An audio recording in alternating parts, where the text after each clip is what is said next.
Good morning, good afternoon, good evening, wherever you're joining us from. We are very pleased to be coming to you this Tuesday. And with me tonight, we have Willem van der Post and Scott Picken, who are going to be chatting about everything exponential businesses. So we look forward to putting them in the hot seat. And as usual, please do ask all your questions and your comments in either the comment or the question box. I will be in the background monitoring it and making sure that they answer as many as we can throughout the session. So, as usual with our webinars, we'd love to hear where you're joining us from this evening. So please pop into the comment box where you're coming from, who's with you, what you're looking forward to about tonight's webinar. And with that, I'm going to hand over to Willem to say hi and then on to Scott. So it's evening where I am, and Lee, I am joining from Johannesburg, where spring is in the air and everything in my garden is now green. And so thanks for having me again. Wonderful to be with the Wealth Migrate team again. Looking forward to this evening. Welcome, Willem. Thank you. And Scott from Neisner. Yeah, awesome, Lee. You didn't update everyone where you're from, and so it's the first webinar after 7 months of lockdown that Lee's managed to get home, and so it's officially in Saudi Arabia rather than Durban or Joburg or Dubai or any of the other places she's been in lockdown. Absolutely. So I am very grateful to be back home amongst my people and my fur babies. So coming to you from a very dusty and warm Riyadh, something I have not necessarily missed, but grateful to be back where I belong. Nice. Awesome. Well, we're very chuffed to have you home. So it's time to rock and roll. And as usual, people are sort of making their way in. But what we're going to be focusing on tonight is the 11 principles you need to know in terms of really being focused and a scientific formula to understand the difference between the companies who succeed and those who do not. Why do EXOs? And we'll explain what those are. 10x their competitors. And before we get into one-way communication, I want you to please write down what is the difference between beginning teaching and advanced learning. So just in the chat box, you write down, what do you think is the difference between beginning teaching and advanced learning? Because I'm hoping that tonight you have decided to come along and engage and use your brain. And so rather than us just telling you, we want to basically find out what you think. So we can see that Gwen has said education and appreciation. What do you think is the difference between beginning teaching and advanced learning?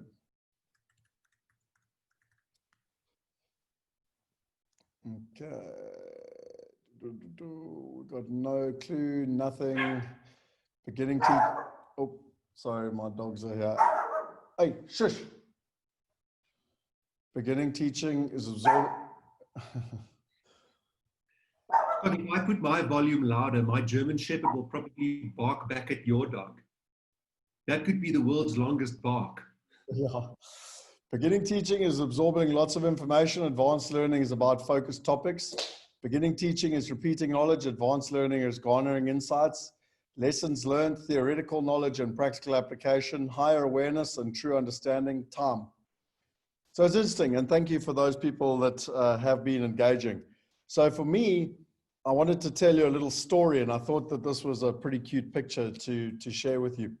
So many years ago, I did my undergrad BSc in construction management, and then I basically went on to do my dissertation in technology. And then I went to London, ended up doing my master's in technology. And I remember phoning my professor. I was given a job to be the group IT manager of a £100 million company. So effectively it was a board role, but not actually a board seat because they decided I was too young. And I would have been late 23, early 24 at the time. And I remember saying to both my professor and my uncle, and I was like, you don't think I can actually do this job? And because I had the theory, in fact, I had more theory than almost anyone. There were only 2 universities in the whole of England that taught technology in the construction property industry. And And what I found so interesting is that when I actually went in to implement an ERP system, which is an enterprise resource planning, which in fancy terms or in simple terms is literally just a technology solution across the company. It's in theory, you don't learn about actually the hardest things. And a good example of the hardest things, and that's why in theory, the dogs all eat their little, from their little dog bowls. But on the right, it's chaos and there's food everywhere and dogs fighting. And that was actually what happened to me, because the owner's sister ran payroll. And my new system I had to bring in had to change her doc matrix printer. And you would have thought World War III had literally taken off, because it had to change her printer. And that for me was one of my first learning lessons where the theory and the practice are very, very different. And so tonight, some of you have heard myself or Willem talk about exponential companies. Some of you have heard the theory before. But what we're going to do today is get into the practical. And what we're going to do is run a very practical session. And we really want you to engage and be part of it. And then for those that are interested, at the end, I'm going to talk about the principles of Wealth 5.0. I'm going to talk about Investor 5.0. And so, again, I believe there's no better way to take theory into practice than actually learning while doing. And I'm going to talk about Investor 5.0. I'm going to talk about our meta marketplace and what we are actually building and how we believe that it's the Amazon of personal wealth. And so it won't be for everybody, but for those of you who want to be part of the last sort of 10 or 15 minutes of this webinar, I will go into a deeper opportunity where you can actually understand what we're building and why for some people, we believe that it's really important to be part of it or, the opportunity where you cannot afford not to be part of it. But you'll get to decide that, based on how you enjoy tonight.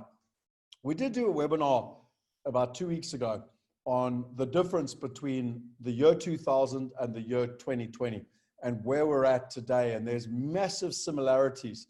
When you look at the news, there's been tremendous value created in the last 6 to 12 months.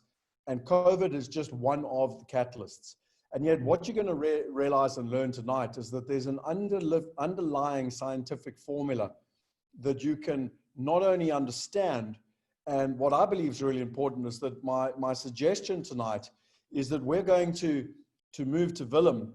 And just before I do move to Willem, I just wanted to share with you, for those of you that were live on last webinar, if you did get the feedback of the webinar, and right at the end, you'll actually see that I shared all the links. So all the links of what's happening in the market at the moment are all there. And again, I learned that from Roger Hamilton. I think it's so awesome that you can just go and be able to get access to all the links. Now, we gave that as a gift for the people that are live on the webinar. And tonight, we equally are giving a gift for people that are live. And at the end, we'll share with you what it is. So without further ado, I wanted to pivot to Willem. And just for those of you who don't know who Willem is, he's a chartered accountant by background. He was one of the youngest partners at Deloitte. He spent his first stage in the financial services industry and thereafter became the managing partner for the Center for the Edge in Africa, which was an exponential technology and innovation unit that focused on delivering new business models and commercial opportunities. He's been involved in early stage use of rockets, actually having gone into space himself. He brought Singularity University to South Africa, and since leaving Deloitte, has focused a technology venture capital firm, or as we now call them, venture builders, in this whole exponential space. So one of the things that I like most about talking with Willem is that it's not all theory. He's actually practically doing it himself, and in many instances putting his own money where his mouth is in terms of what's happening in the industry. The last thing I wanted to say before I hand over to you, Willem, is that I really enjoyed it when I first met you back in early 2017, and you were going all over the world and you were meeting all these corporates and kind of seeing best practice, etc. And it was really interesting when you kind of sat in a board meeting of ours as just an invitation. And I think you were quite surprised by some of the things we were doing in terms of the exponential organizations. And it's taken me quite a long time. You've given us, advice over the years, and it's all been sort of on a friends and family handshake. But I'm quite chuffed that last week not only at the board meeting, but between you and I, we got a contract in place where you can actually advise us in terms of where the world is going, because you've got such insight into where the world is going. And I'm a big believer that it won't be those that have the most money that win. It'll be those that are the most strategic, that understand where the future is and start building towards it. So without further ado, Willem, I wanted to hand over to you and really thank you for being here tonight and sharing with everyone and allowing us to have a really good practical session where people can ask and dive deep into the practicalities of what you've been sharing. So I'm going to stop sharing and hand over to you. Ah, cool, man. Scott, thanks. You never cease to amaze me about how nice you can make an intro. If ever there's going to be a mother-in-law for me, you need to do the introduction for me in that scenario, please. All right, I'm going to share my screen here. And what I'm going to try and do is just figure out which one you're looking at. I've got a little CNN type setup going on here in front of me. Yeah, we've got your exponential slide. Okay, we've lost your slides now. You've stopped sharing. All right, let's do this. I'm going to go for desktop number 1. And then I'm going to flip them. And now... Yeah, we got your slideshow now. Excellent. All right, Scott. So the mandate for me today was to talk about some of the practicalities around exponential organizations. It's a term, firstly, that we borrow from Salim Ismail, who wrote the book Exponential Organizations. And the background to this was that there were enterprises that he had spotted and sometimes worked at, Yahoo in the days being one of them, that would just head and shoulders beat the incumbents in the industry. And it doesn't matter what you measure, whether it's dividend yield, share price growth, customer acquisition growth rate, decrease in cost, return on equity, return on assets. You could measure these companies in whichever way you liked, and there were miles between them and their competitors. And so he said, well, if I could find that silver bullet, I'm going to make a lot of money selling that silver bullet. Did the research and came up with the framework. That framework was then tested by an SU group in Europe. And then I conducted the same research in 5 countries in Africa. And then subsequently, we all compared notes and we found astonishing things. They were the same, irrespective of whether you were operating in an emerging economy or in an established economy. Culturally, it didn't matter. Demographically, it didn't matter. Jurisdictionally, it didn't matter. There seems to be this structural recipe. And then when I started my fund, actually we inculcated that recipe, because if these companies are doing hyper growth, then if we can get in on an early stage, that would obviously be very profitable. And so we've built that into the Extech Capital mandate. Now, just to talk quickly Extech Capital, so that you understand, it's the overarching capital structure of a private fund. And this private fund would either look for things to buy or build them if we couldn't find them to buy them. And then the question, of course, is, well, how do you apply your cash? So early stage, how we want to do it. We want to look at companies that are technology enabled. We like global or large scale problems. We definitely look for tenacious founders. And in the past, we've known to actually do things like mountain bike with perhaps someone that isn't as an avid mountain biker, and then put them on a difficult hill and see how they react as a method, the fly-by-seat method of testing the tenacity and the tenaciousness of founders, because oaks that give up, we don't want to put money behind. And then, as you can see there, specifically, we look for EXO attributes, which is all this Salim Ismail stuff that I'm going to talk about tonight. And then it needs a bit of luck. But if you know me and you've heard me talk before, luck is really an equation, which I'll talk a little bit about the end. But just to give you an idea, when we say early stage, what do we mean? For someone whose job this isn't, investment is a very broad term, and it inculcates a lot of different segments when you delve into it and unpack what the niche segments are. And what I've tried to do here is by no means empirical, but what I've tried to do here is to illustrate where VC fits in and what it does. And so if we take this graph, this gray line here, as the indicative or illustrative value of a company over time. So in other words, that the vertical axis is some measure of the value of the company, and on the horizontal axis, you've got time elapsing. Then what you find is that by these red triangles, typically, not precisely, not empirically, this is only indicative, this is where certain players typically play a role. So when a company starts, like, how do you get it money? What money does it operate with? Imagine you go to the company registrars of your country and you say, okay, I want to open up a Willem company, right? You start that, now you need to start operating. You need to start producing products or delivering services. You incur costs, telephone, rent, all that sort of operational costs. Where does your money come from? Well, typically it comes from you, because there are very few funders out there that will look at the PowerPoint of the dream that you have and then just bestow millions of dollars onto you. It doesn't work that way. So you need some founder money. And now that triple F over there is normally family, friends, and fools. So we say that with tongue in cheek, but these are the people whom typically founders will lean on emotionally to get some cash to fund the first round of expenses while they prove that there's a market for their product or service. Okay, that carries on for a couple of years, and then they've got recurring clients. In other words, you've proven the concept and you're busy articulating the proof of value. So POC becomes POV. And when value is proved to a client, it typically becomes an annuity client. And the more annuity clients you sign, obviously, the greater your company value becomes. So here, once you've proven that someone will buy, maybe not one, maybe 2 or 3 people, not a hell of a lot, but you've proven that someone will buy, you can go to a VC, a fund that says, we back early stage ideas. Some criteria like the founders, like technology, perhaps some industry, but you get cash. Now check here. They will then typically try to help you.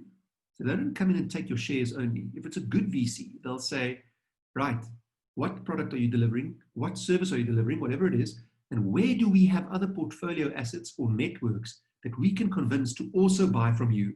Because it's in all of our interest, you as the founder and us as the funders, to get this thing to supercharge. They help you line up clients, they help you with processes, they help you with legal, and so you sign up more annuity clients. And now you're in this hyper-growth phase. You get to this point over here, where obviously now your value has gone massively up, and you've taken a lot of the risk out of wondering if this is going to work. You've become a sustainable enterprise. More processes, more people, more protocols also, which ironically slow companies down. And so the risk is diminished, but the growth rate starts to taper off. And private equity likes to get involved over here when a lot of the risk has been taken out, and there are a lot of things to measure, which they are really good at. Income statements, balance sheets, returns on equity, all sorts of ratio analysis and risk quantification. Growth tapers off, but the funding is in. These guys still make a pretty buck. Here's typically where institutions get involved, so think pension funds or investment banks. And then, again, more politics internally, more red tape, more committees, more meetings on Wednesdays.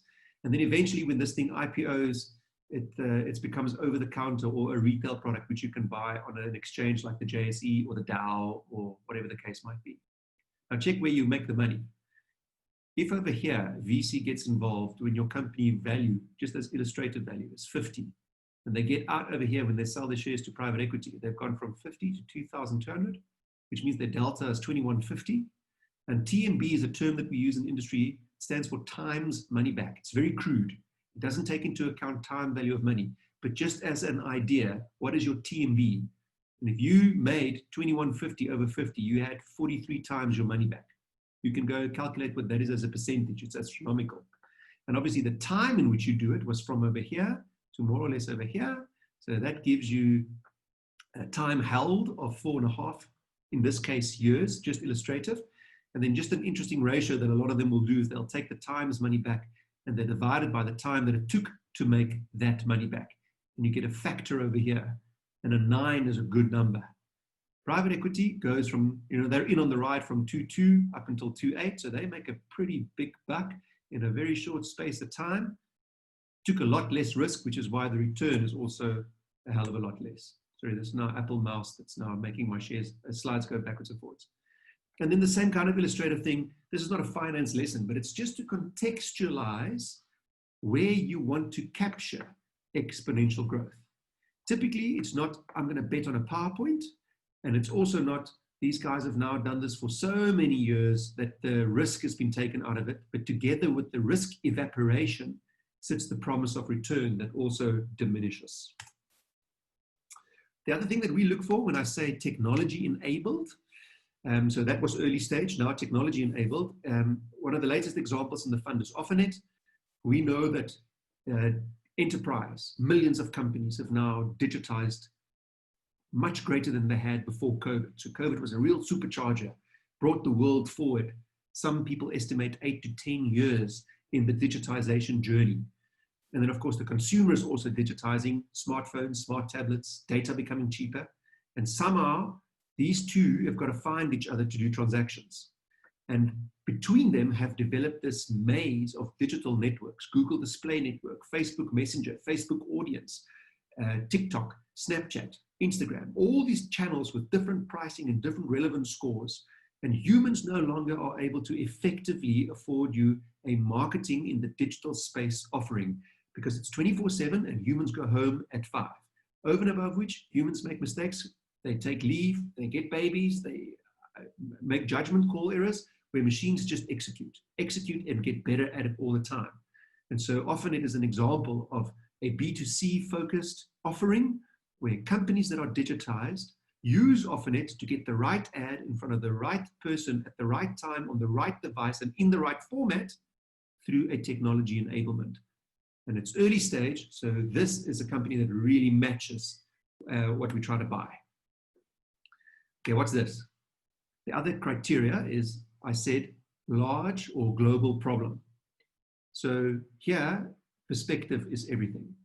All of you have seen this picture, and you'd see that there's two ways in which, depending on how you are inclined, you might view this picture.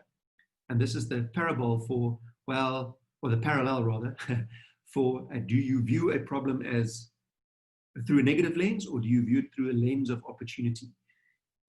Because we believe that global problems represent massive business opportunities. Someone is screaming for the friction, and if you can solve it, well, then there's a hell of a lot of money to be made in the background whilst serving society.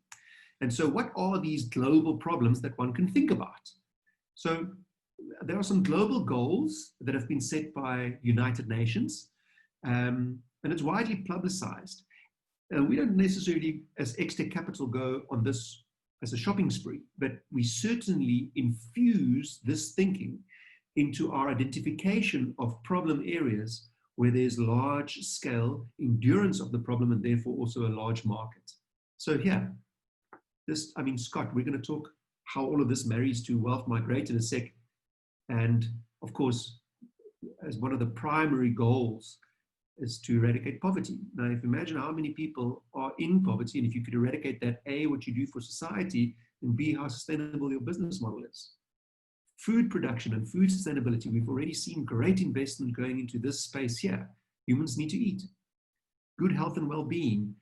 So this is the move away from medical aid or health insurance, which is really illness insurance, because we only pay once you've already gotten sick. Moving away from that into a space of well-being and preempting illness from happening. Restorative medicine and preventative medicine. Education, gender equality, water and sanitation. And so there are all these lists from large global organizations which really point to global problems, which we believe, based on perspective, represent opportunity. And then the thing that we're here for tonight, EXO attributes, exponential organizational attributes. And this really touches culture and structuring. And I'm going to show you this. Out of all of the research that was conducted, North America, Africa, and Europe, one thing stood out. We couldn't identify a single EXO, so we couldn't identify a single exponential organization from the results that it achieved being defined as such that didn't have an MTP. So if you count, there are 11 attributes on this recipe here. 1, 2, 3, 4, 5, 6, 7, 8, 9, 10, 11. MTP is the overarching one, which I'm going to spend a little bit of time on. And all of the EXOs have an MTP. And then typically, not always, but typically, if you have 3 or 4 more of some of these other 10, your results become exponential. And it's really not rocket science. I'll show you why. If you use algorithms to process business processes, number 1, they don't sleep. Number 2, they don't take paternity or maternity leave. Number 3, they don't go through bad performance appraisals. Number 4, what you tell them to do is what they do. Number 5, they do it faster than any human can do it. So, is it a good idea, in as far as you're able to instill algorithms for processes that don't really need human engagement or judgment? Obviously, that answer is yes. And so the more you do of it, the faster your organization can move. Therefore, your results should typically start to increase and improve as well. Let's think of another interesting one like autonomy. Now, by the way, this might be entirely inappropriate for your business if you're in an industry with particular attributes. So think about this. If I wanted to build an exponential defense force, giving it a combination of experimentation and autonomy is really not what you want to do. Because what if your defense force then decides to experiment without asking for permission in invading North Korea? Not really appropriate. However, nuanced, more granular. Could it be appropriate to give autonomy and experimentation as mandates to the weapons R&D department? Well, absolutely. Don't ask me if you want to test new weaponry, and test new weaponry, obviously within budget and within a certain guidance framework, but don't stall that process with red tape and bureaucracy and meetings about meetings. Just go. So you can see, depending on how you choose to view this, there are some that are super appropriate and some that are super inappropriate. Let's zoom out just really quickly and talk about purpose. If you've seen me talk before, you know I love this example. Tesla, people think is a car company. It's not. It is a company that has as an articulated purpose to transform the energy consumption patterns of the earth away from fossil and non-renewables to renewables. This is what makes them so powerful as a brand. So first of all, I mean, if you look at that date over there, that's fourth quarter North America automotive industry. And on those particular days, Tesla didn't have enough manpower with which to onboard customers to take the vehicles that they've already paid for off the dealership floors such that they could count as sales made. And the sales made number in the fourth quarter is super important because to a large extent, it's an analyst expectation, which if not met, negatively impacts your share price. So really important to hit the sales number. And you can only hit that sales number when the car drives off the lot and you have no further responsibility. Problem is that to onboard a dude into a Tesla, it's not simple. It's not here are the keys, give me your license. It's firstly, there's no key. Secondly, it's not just the license and the KYC process that sits at the back. It's also the insurance indemnification. If you drive the car, there's a certain insurance regime. If the car semi-automatically drives, there's another one. If the car fully automatically drives, there's yet another one. Here's how you turn the lights off. Here's how you handle that iPad that sits in the middle of the car that used to be the dashboard. Here's when you turn the lights on. So that process takes time. And because they didn't have enough people to onboard new Tesla buyers, they actually tweeted about this. Firstly, to say they're going to make the number that got them into big trouble with the SEC because it manipulated the share price inadvertently. And then secondly, when they said, oh no, we have a problem. We don't have enough people to reach capacity of sales by virtue of this onboarding process taking so long. Check that date on your cell phone. It's a Friday, Saturday, Sunday. And on the Friday, after having made this tweet on the Wednesday or Thursday, thousands of people that bought Teslas before, out of their own accord, having read this tweet, show up at Tesla dealerships and volunteer their time free of charge to help Tesla ship more vehicles. Why? Why on earth would you volunteer your time to help a corporate achieve their sales target? Unless, of course, you're a shareholder in the background, then I can kind of understand it. But in the absence of owning shares, why on earth would you do this? Nogal on a weekend. Turns out the MTP, the massively transformative purpose of Tesla, is so powerful. And if you think about it, we transition the Earth to alternative energy sources. Anyone who's got more than a 5-year view of planet Earth and believes that they're going to stay on Earth for another at least 5 years will understand the importance of climate and the impact that non-renewables have on climate. And so you've got a whole bunch of evangelists that believe that this company is one of the ways in which to serve the planetary purpose. And so, hell yes, I will volunteer my time. So Scott, quite often when we talk MTP, I can see the hardcore business execs, sometimes business owners, rolling their eyes, thinking that this is a fluffy HR thing. This is the slogan that you put at the bottom, and they typically sound like this: to maximize stakeholder engagement through appropriate share incentive plans that ultimately serve every stakeholder in the blah, blah, blah, blah, blah, blah, blah, blah. Boring. It's something that the agency thought out for you. MTP is different. It's the reason for your existence, and it draws to your organization, not mercenaries, but missionaries, both from a customer perspective as well as a staff and talent perspective. And both those are ultra important. For the business owners in the audience, can you imagine being able to send 3 or 4 tweets and having thousands of your evangelist loyal consumers show up to help you meet your business objectives? The only reason that someone will get out of bed to do that is if your purpose is compelling, if it's massive and it's transformative and it serves society. And the consequence of this is that in August last year, 181 of the top CEOs in the world signed a document that petitions the federal government to relook the equivalent of the Companies Act in North America and to change some of the definitions inside of the Companies Act to differentiate between companies that are solely profit-driven and those that make a profit whilst serving a greater societal purpose.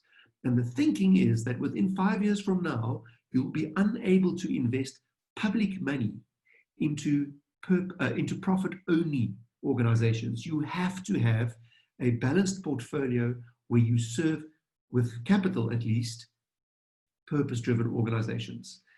Check the one below. BlackRock have already started to withdraw funding from places like coal mining companies, which don't serve society from a clean energy perspective because the purpose is only profit. Of course, there are a whole bunch of coal companies out there that are now scrambling to rewrite purpose statements that include society and energy and all of that.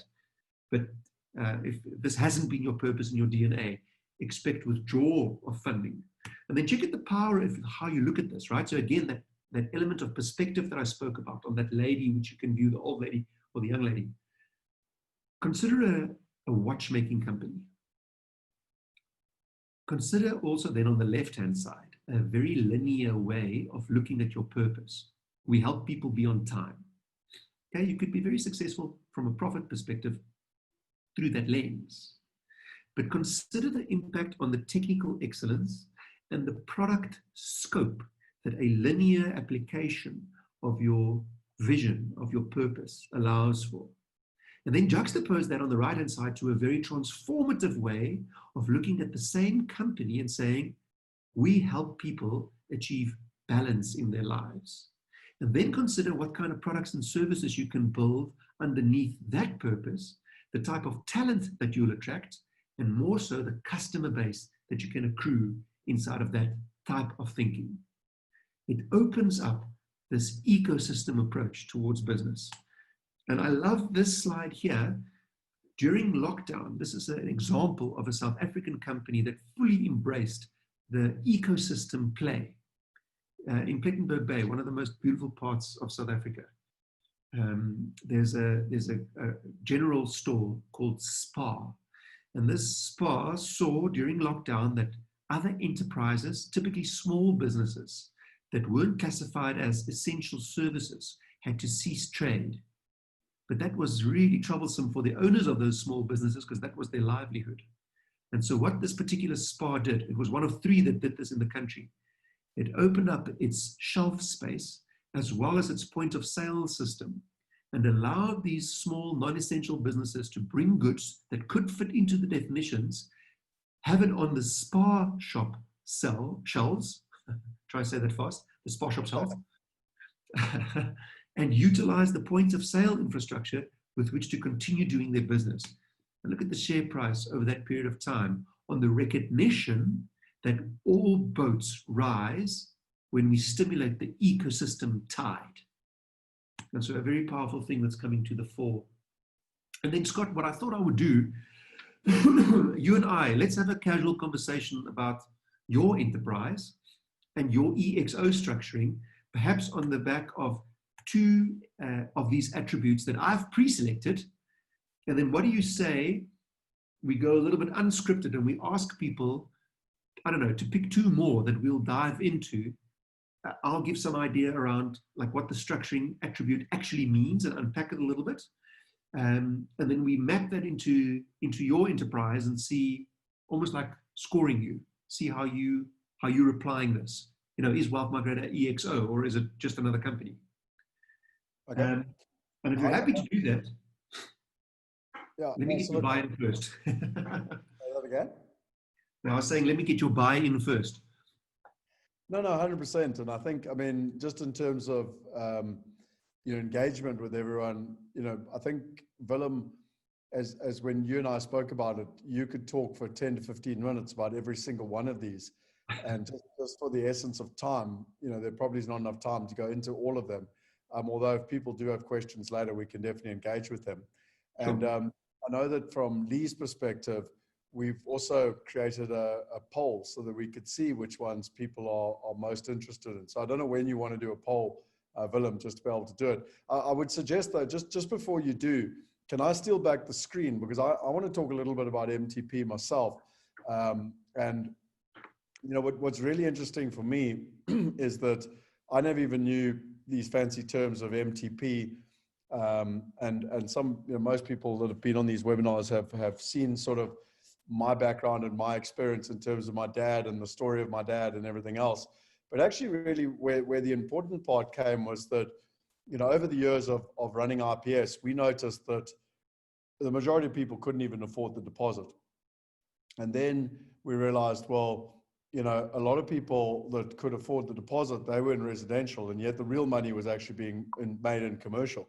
And so for us, what was really interesting, it was actually a car trip down to someone's wedding in Savannah in Atlanta, and it's about a 6-hour trip from Atlanta to Savannah. And we were doing the maths, and we were saying, how many people actually own property in the world? And we did all the maths on this trip, and we were about 1 billion, it's about 1 billion people on the planet that actually own residential property. And we said to ourselves, well, like, that's ridiculous. If there's 7 billion people on the planet, that's ridiculous. Like, why don't we look to double it? And I challenge people to go and look at the videos that are out there, embarrassing as they are, called Project Double the Wealth. And in 2014, we changed that to the Wealth Movement, which was all about creating a better and more sustainable planet for all. And there's really 3 legs to it. It's empowering entrepreneurship education for children. It's empowering women with access to not only financial literacy, but access to wealth. And the third one is it's empowering the 99%, to be able to invest like the top 1% using technology. And our vision is to make investing as simple as a swipe of a finger. And ultimately, the mission is to allow the 99% to be able to invest like the top 1% using technology and smart investing. And what's so interesting when you look at the concept of Wealth 5.0, the very first thing, and hopefully people are starting to see the consistency of this, is that the very first thing is your purpose. And certainly from my perspective, and I'd love Lee to give some comments here, I've been blown away since we started not only to conceptualize it, but to explain it properly with all the different stuff that we put together.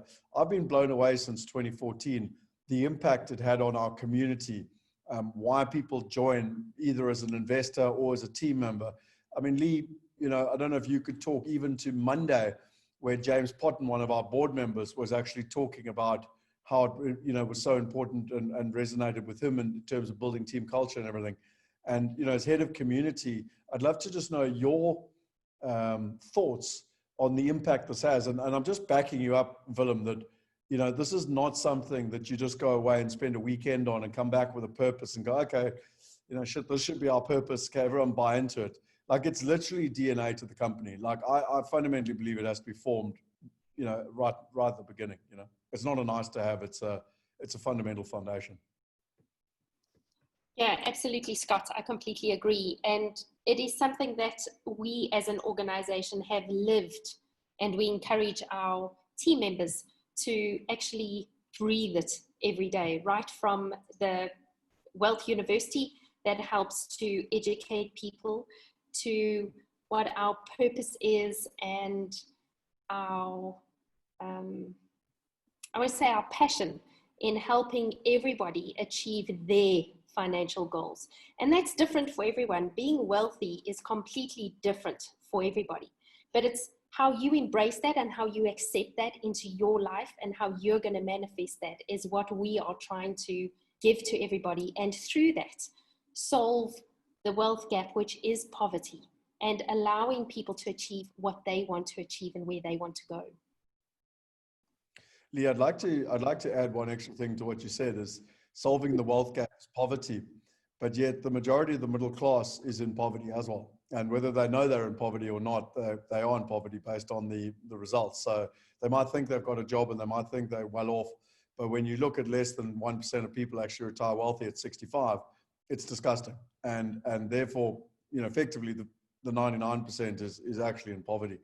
And for me, one of the things that inspires me to get out of bed every morning is the belief. Sorry, man, I didn't mean to. That breath you took, I'm so enthusiastic about the point I want to make. I almost became impolite. I apologize, Scott. So if I can chime in here again, maybe just to bring the balance on the fund perspective and from an investment side. Oftentimes you find that the founder has got all of what you guys have just said now, and they're gung-ho about this mission, right? You employ the first person, share the mission. Third person, share the mission. By person number 50, person number 2 is maybe not there anymore. And so have you ever read that experiment where monkeys are put inside of a cage and the experiment takers have got cold water, ice cold water in a hose, and then there are a whole bunch of bananas. And then one of the monkeys inevitably runs to grab the bananas and they spray all the other monkeys with ice cold water.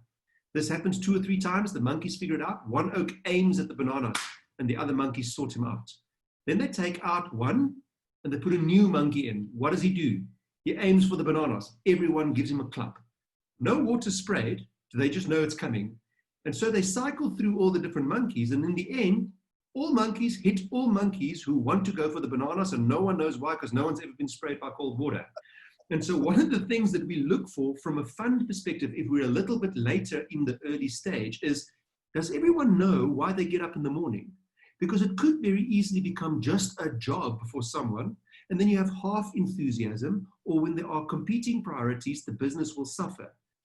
Or does everyone articulate the same purpose and are equally gung-ho and evangelistic about hitting this target which had been set with the fulfillment of this mission?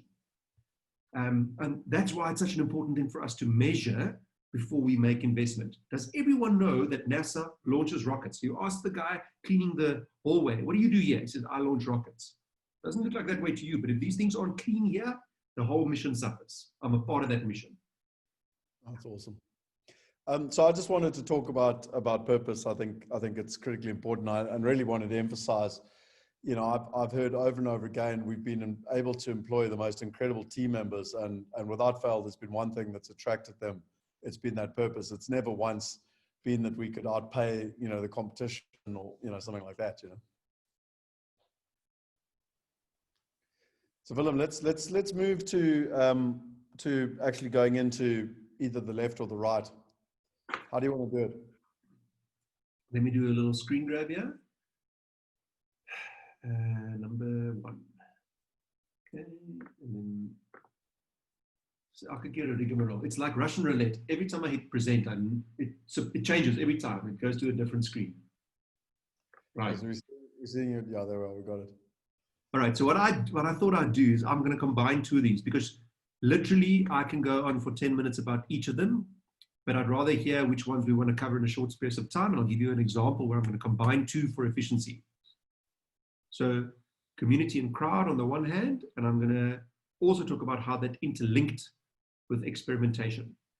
If you're running your own business or you're considering investment and you want to look at companies in this way, none of these things really exist in isolation. So look for the combination. It makes them compound and it makes them more powerful from a results perspective.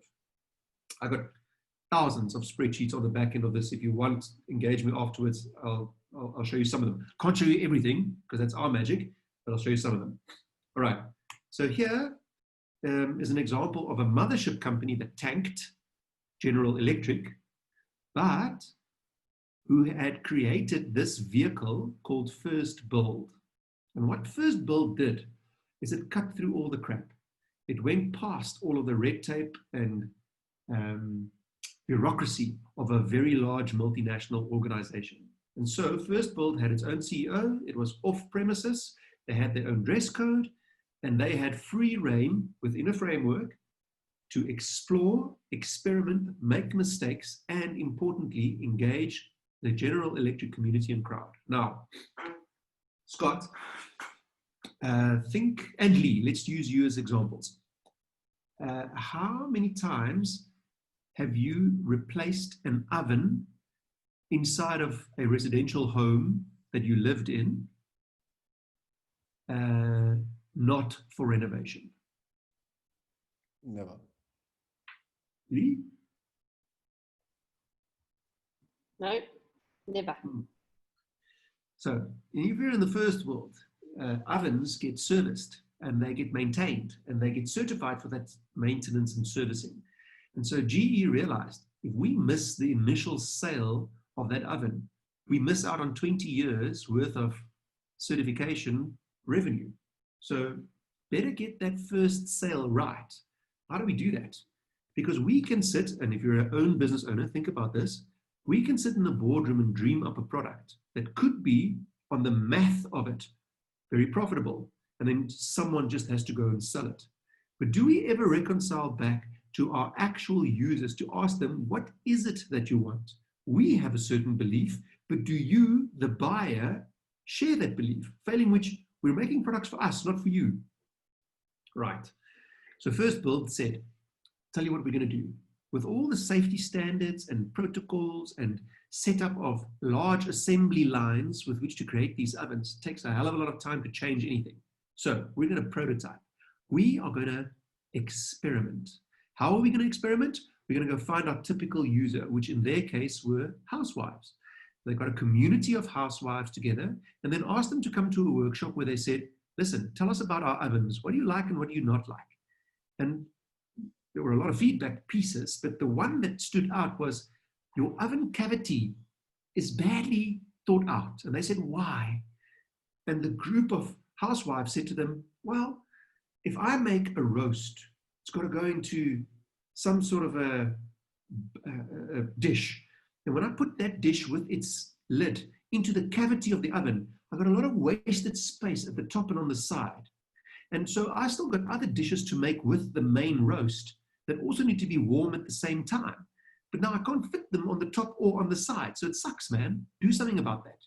And so what these engineers did, they said, okay, let's prototype quickly, making an oven in which the cavity is shrunk, and we make a little cubbyhole, like a glove compartment, above the cavity, which can keep the other dishes that are typically smaller also warm. And so they did. Put it to the housewife to test for a week or two, come back and say, what did you think? And they said, do you like it? And the housewives waved and said, yeah, we love it, we love it.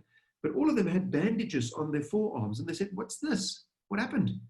And the feedback that they got was, that cubbyhole is great, that glove compartment structure that you've made is great, but if I reach in to take these other smaller dishes out, I might inadvertently lift my hands too quickly, and then I sear it against the top of this warm oven. So that's a problem for us.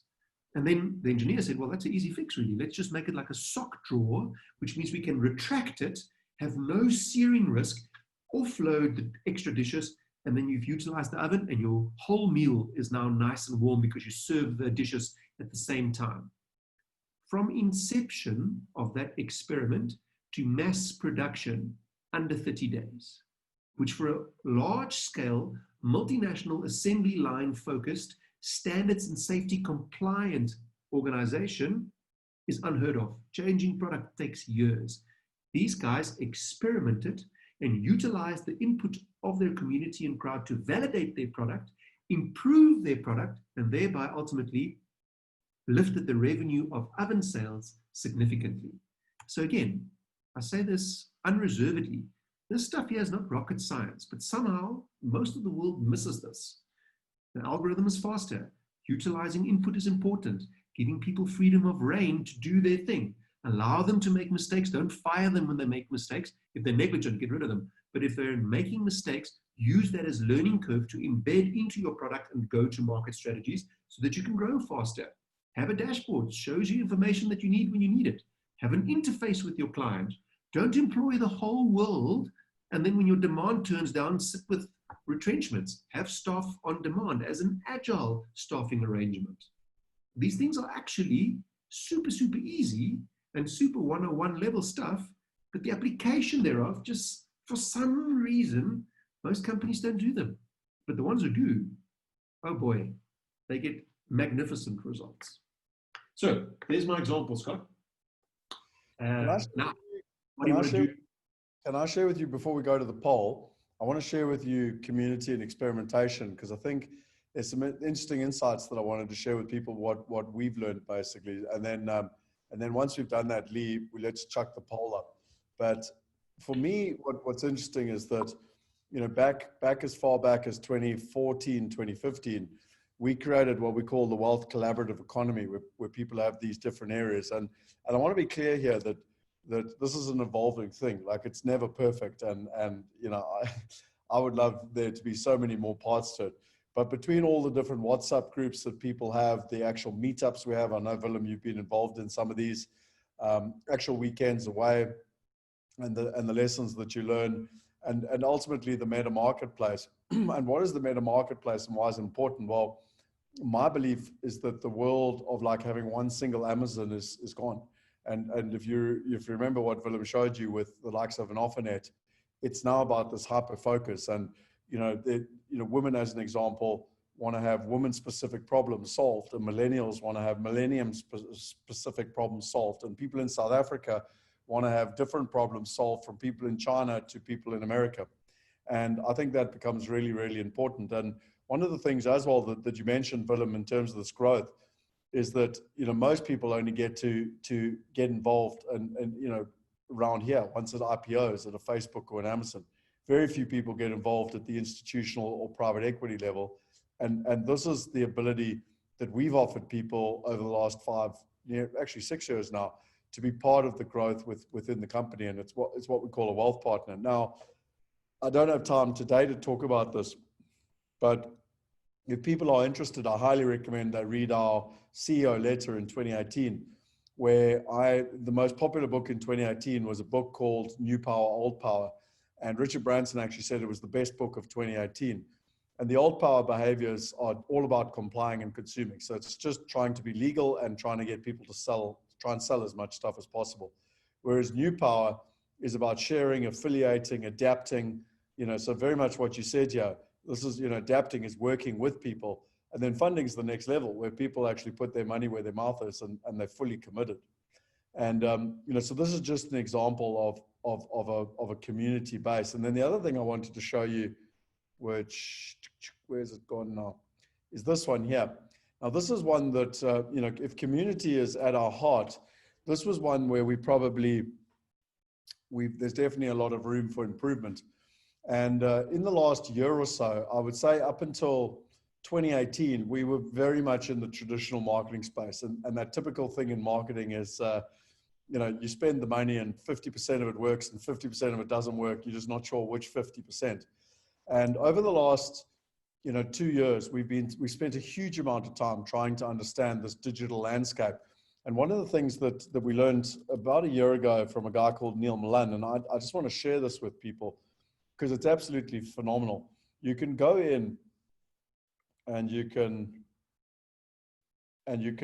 actually track out like your customer journeys, where they're going, what they're going to do.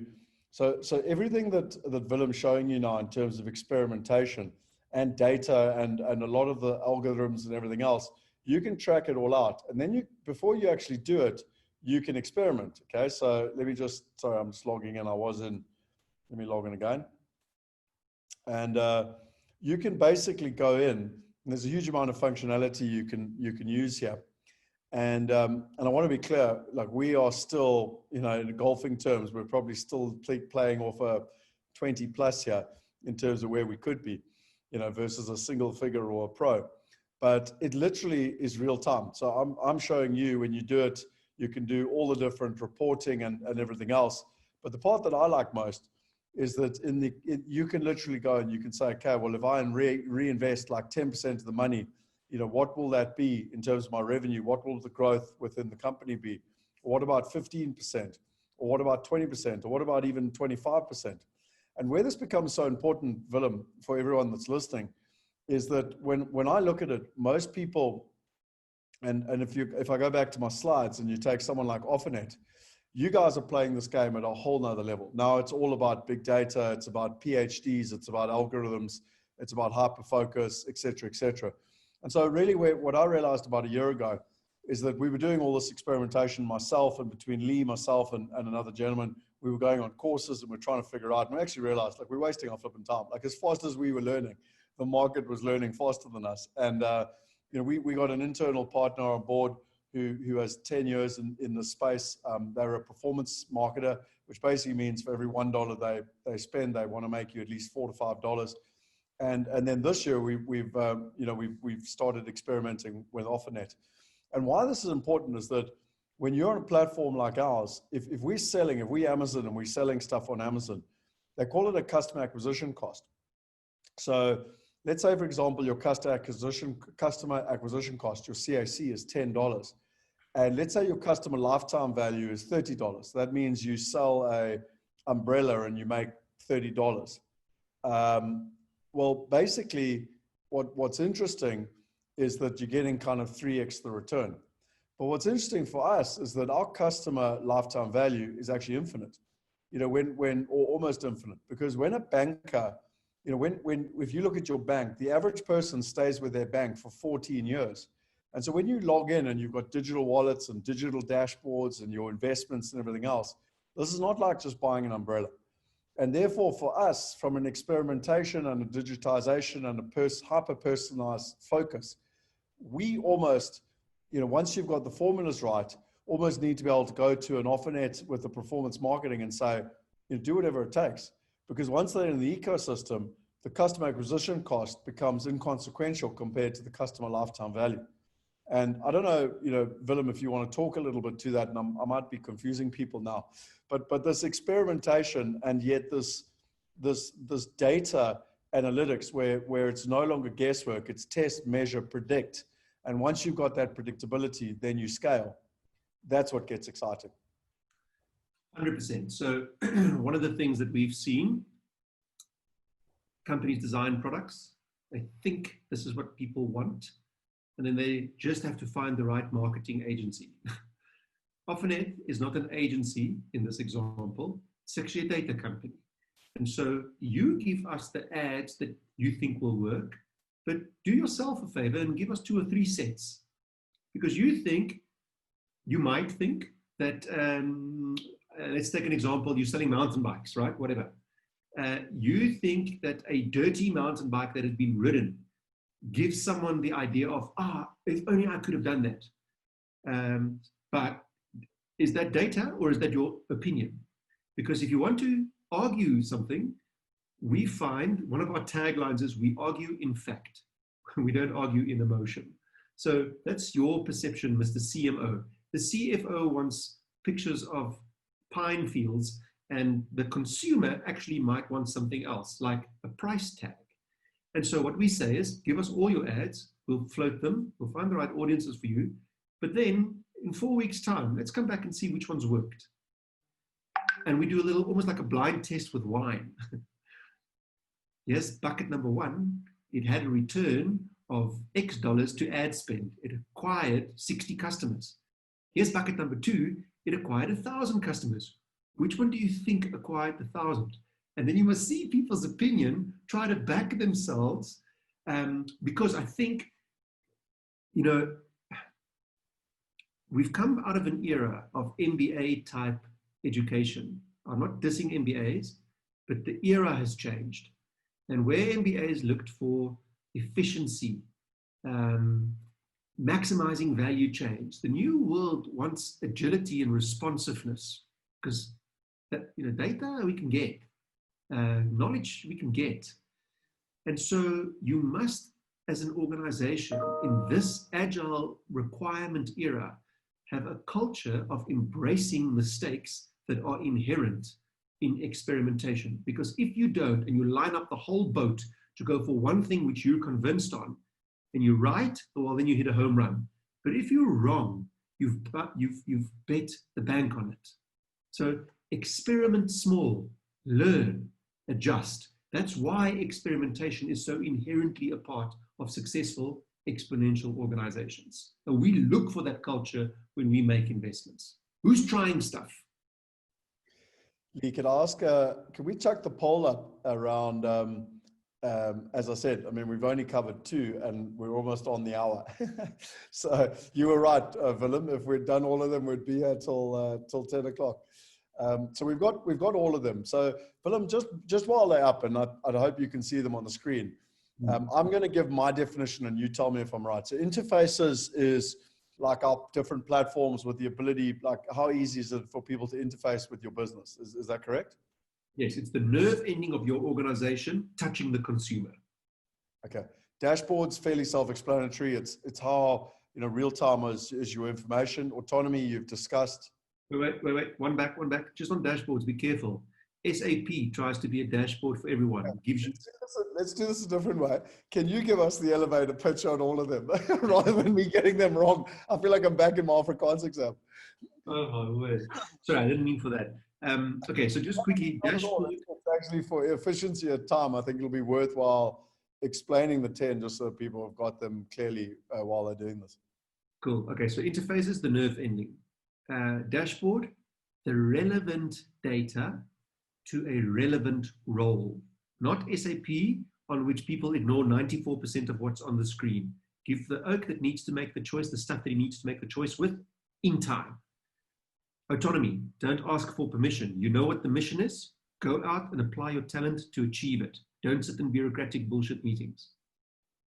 Social communications. No more CTO that says all emails have to be on our email system. Let oaks talk, because they do it anyway.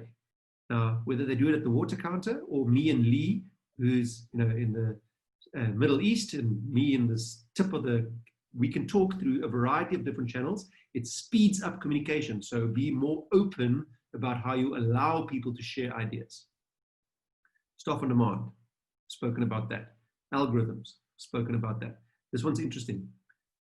I don't like using examples of Airbnb and Uber because everyone uses them, but hell man, those are good examples.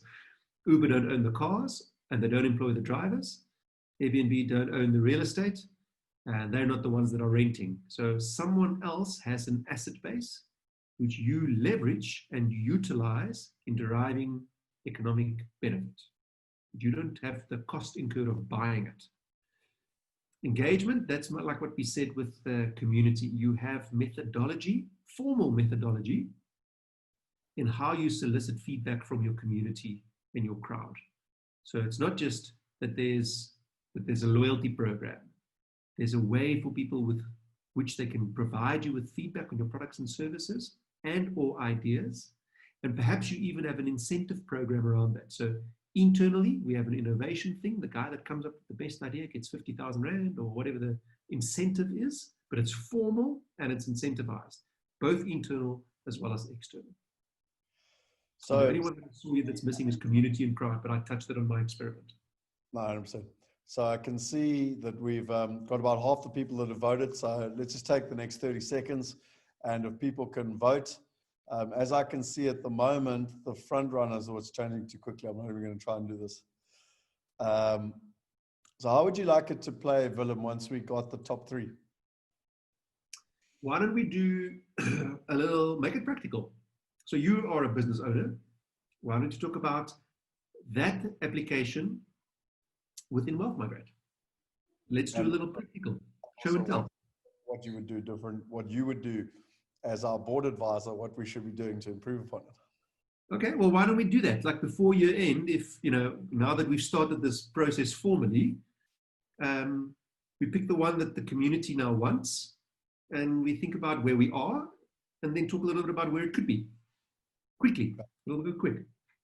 Okay, 10, 9, 8, 7, 6, 5, 4, 3, 2, 1. Okay, end the poll. Right, can we share it with people, Lee? Yep, I'll share the results. I'm sure everybody can see the results there. So let's just see which is number 1. 49% looks like the highest. So it's engagement. Yeah, engagement, and then we have a tie between interfaces and leveraged assets. Okay, well, but then that's our top 3, so that's perfect. Cool. Okay. While Scott, you're thinking about which tab of your thousands of tabs to open on your laptop, for people that are interested, if you have an organization that you've built and you do the scoring, there's a whole survey that you can do that gives you an actual score of how exponential or unexponential you are. It's freeware on the internet, just Google it. There is this book that's come out. I don't get commission on this. It merely happened to lie here on my left-hand side. And it talks about transforming an existing organization into an exponential organization and how you go about sprints in doing it. So it's called Exponential Transformation. It's also by Salim Ismail.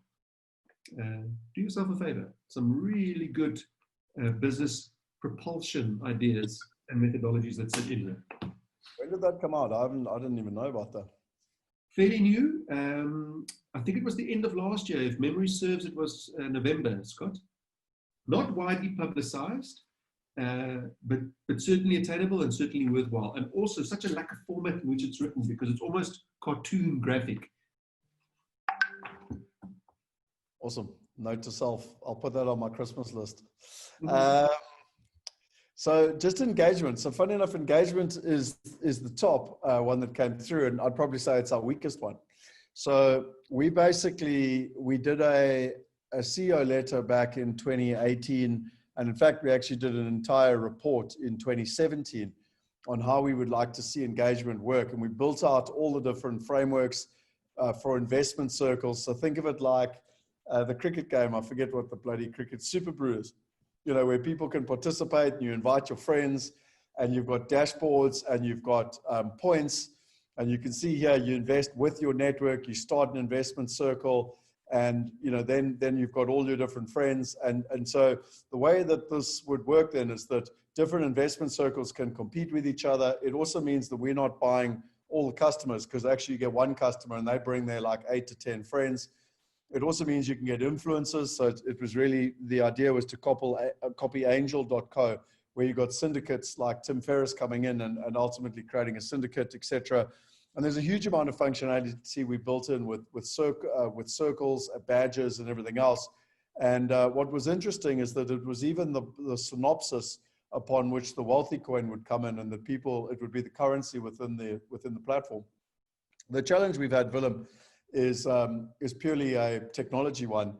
Is that this is a technology and funding piece that our tech team has built, and as they always try and explain to me and use Tesla as the example, is that this is all the stuff I get excited about, and this is all the stuff that it's like the Tesla dashboard as an example. And as Willem, as Lyndon and Gavin and the team keep reminding me, the Tesla car, they've got to build the battery first and the chassis and the 4 wheels and make sure that they've got a solid car. And this is all the, as the team calls, the frills. It's not that they agree or disagree, and it's not that I agree or disagree. It's that we just haven't had the capacity from our quite small tech team to be able to do it. So this for me is one of the classic things where I want to be able to sit with you, you know, in that new role you're in, and say, look, a lot of the thinking's being done, but it's actually got to be turned into realities. You know, I don't know, Lee, what your thoughts are.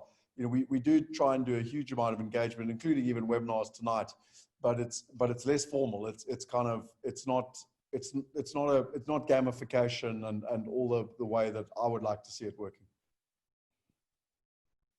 Absolutely, I completely agree, and that is why we're so excited to have the newly signed partnership with Willem and his expertise, where he can advise us and really give us a push in the right direction to bring together everything that we have been developing and make it a reality, and also be able to measure it. I think, yes, we do a lot of engagement with webinars and communications and our various groups, but actually to be able to measure and see what resonates with our community is going to be what's really powerful. I think if people want to read all about this, they can, and I'm sure, Lee, if people just put in there the CEO letter, you'll actually see here the CEO letter that came out, where I spoke about this new power. And again, I'm not going to waste people's time on it now, but I actually spoke all about, sorry, I don't know where it was, but all about the social proofing. Here it is, the participation and the whole idea of social proofing and how we need to build this out and badges and everything else. So the frameworks and the blueprints are there, but not the execution yet. Yes, so I don't know what your thoughts are. Yeah, Willem, this is probably the one I'd give us the lowest score on, because we got the theory, but not the practical application.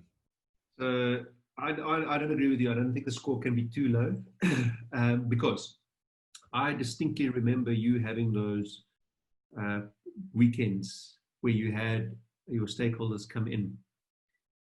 So your engagement is there, right? But I think the thing that's lacking is the formal channeling of community input. So a wonderful piece that you've already got laid as part of the foundation is the culture of being open to input. More often than not, and for the business owners in the audience, think about this, how defensive we become as business owners when we get input from outside that is a little bit less than ideal, because this is your baby, man. You put heart and soul into this thing. And so anyone that dares say anything about your kid being ugly, you want to punch that guy in the throat. So the defensiveness more often is bad culture relative to allowing for engagement. Now, Wealth Migrate's got that down. You're one of the most open guys that I know in terms of taking input on board without giving a reason for why things are they are, and almost using that to distill inputs. But what I think we could do was to create formal channels that not only record, but solicit feedback from your community, from your users, and use that both in your product design as well as your business processes. One of the easiest things, hey, when I sign up, it's a pain in the butt to do the KYC. Is there no way that you can stop asking my ID number 3 times because I gave it to you once? Defensive, or, yeah, you actually have a point there. And that would make the whole thing easier, which would make us grow a lot faster because you've removed the friction. So ego in the pocket, let me take that advice on board. So as small as that, or big and complicated as a reward system. Yeah, no, fair enough. And I think this is where, you know, we've certainly tried, Lee and I specifically, you know, we've actually got WhatsApp groups for all our properties, and we've got WhatsApp groups for the UX side as in user experience, etc. So, you know, and it's not nice necessarily to be out there publicly all the time, but certainly the point being is that anyone really has the ability to say stuff, and then we've got to kind of, you know, figure out. And then I know that the team kind of works on a tech stack rank. And again, there's quite a complicated solution, which we don't have time tonight to go into. But, you know, because if one person wants a pink button, but no one else wants it, then it doesn't necessarily get priority, you know. You have to be reasonable about what you do with impact, with input as well, right? So the point is that you open. What was the next one? Sorry, Lee, the next 2, I can't remember the order. It was interfaces and leveraged assets. Okay, so interfaces is one I like, because obviously from our perspective, this is you know, this is what it's all about. you know, in terms of, so I was actually playing squash tonight and someone said, you know, what do we do? And I How said, did well, it we go, have. Scott? Did you Pardon? win? How did it go? Did you win? Funny. I was 2-0 down and came back to 2-2 and even had a match point and I lost. I must have been stressed about getting to the webinar. But the point being is when it comes to interfaces, you know, for me, this is what becomes so important now because I can basically log in. I've got access to all my different wallets. If I use my different structures, you can actually see that I've actually got my bank accounts, so my different available wallets now. I can see them in all my different currencies, be it rands, dollars, you know, et cetera, et cetera. I can go in and I can invest in different property deals. I can look at my wallets. I can go look at my portfolio. And again, in this structure, if I can go in my personal name. So, I mean, it's literally like having online banking. And then the other interesting thing is that, say, for example, I sign out of this and I want to log into the wealth diversification marketplace. So this can have different products in alternative investments, not just property. And I can actually go in and I can see convertible debt, private equity, structured notes, etc. So, and with time, there's actually even more multiple interfaces where, you know, we can have it focus purely on women and everything around women and you know, what is important to women and even women only products or women focused products, etc. So I don't know exactly what your understanding is of interfaces, but I think the most important thing for me is that, you know, you take this one step further and you build apps, etc. But in simple terms, this is personalizing individuals' problems and trying to provide them personal solutions where they can be in control of their money.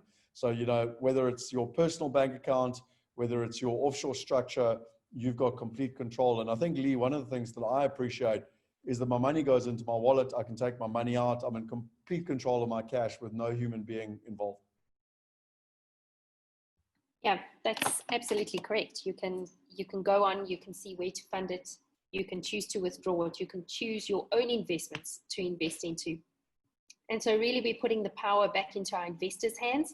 We're there to guide them without giving any advice, but by giving them as much information as we possibly can on the sponsors, the due diligence sponsor, as well as the actual investment, and putting that back into their hands so that they are able to use the platform to the fullest of its extent.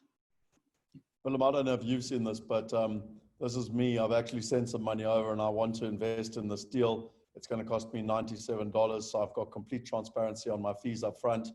I don't, hang on, I don't want to invest 97. I want to invest 10,000. Why is it not the minimum? Why is it not letting me do it? Okay, yeah. Let me make it 9,000. I literally go in, I acknowledge all the documents. I obviously download and read all the information like everyone does on all their T's and C's and documents. And I can literally go in and make the investment.